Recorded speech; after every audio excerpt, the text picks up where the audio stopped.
Hey everyone, and welcome to this explainer. We've got something a little different and, honestly, a lot of fun lined up today.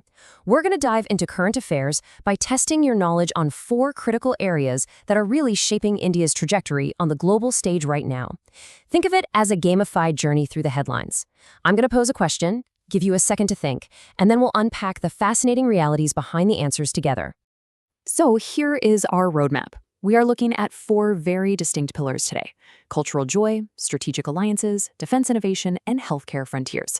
Let's see how all these pieces build the overarching story of India's development. All right, pillar number 1, cultural joy. Let's kick things off on a high note.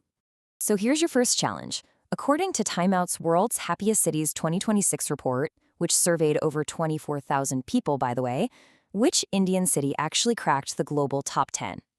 Take a second. Picture all the vibrant cities across the country. Got your guess ready? Well, if you said Jaipur, you absolutely nailed it.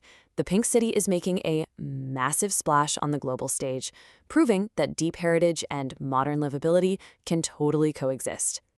You know, what's really fascinating here is how they actually measured this.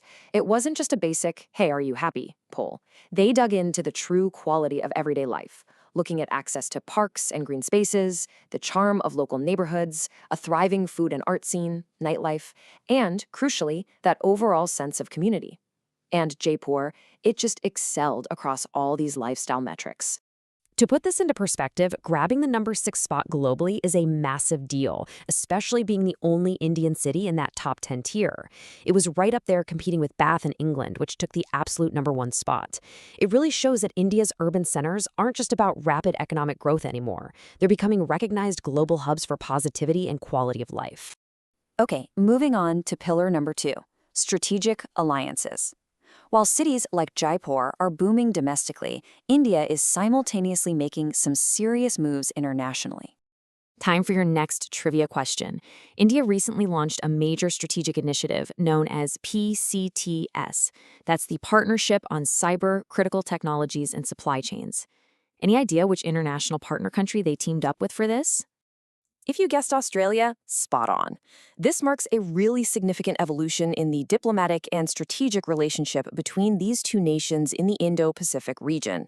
And PACT isn't just some ceremonial piece of paper. Actually, scratch that. It's a major upgrade. It actively replaces an older 2020 framework on cyber cooperation. And the level of oversight here tells you exactly how seriously they're taking this. It's being jointly driven by India's Deputy National Security Advisor and Australia's Deputy Secretary of the International and Security Group. We're talking collaboration across 4 highly critical areas: cybersecurity, critical technologies, building resilient supply chains, and defense research. Because in today's volatile world, ensuring your supply chains don't collapse and your digital borders are secure is just as vital as having troops on the ground. That brings us perfectly to pillar number 3, defense innovation. We just talked digital security, but let's look at physical borders. Let's test your aerospace knowledge. The Drishti-10 Starliner UAV, unmanned aerial vehicle, has been in the headlines recently. But what kind of mission is it actually built for? The answer is ISR, which stands for Intelligence, Surveillance, and Reconnaissance. So no, it's not primarily for hauling cargo or direct air combat. It is essentially the ultimate watchful eye in the sky. And ISR operations, they are the absolute backbone of keeping maritime and terrestrial borders secure. Without real-time intelligence and surveillance, modern defense forces are practically operating in the dark. So the Drishti-10 is meant to be a total game changer for India's situational awareness. Now, what's really cool about the Drishti-10 is that it's an indigenous UAV, built right in Hyderabad by Adani Defense and Aerospace. But it's also a brilliant example of international teamwork. It's actually a variant of Israel's highly respected Hermes 900 platform, brought to India through a technology transfer agreement. This is exactly how you supercharge domestic manufacturing capabilities. But, innovation isn't always smooth sailing.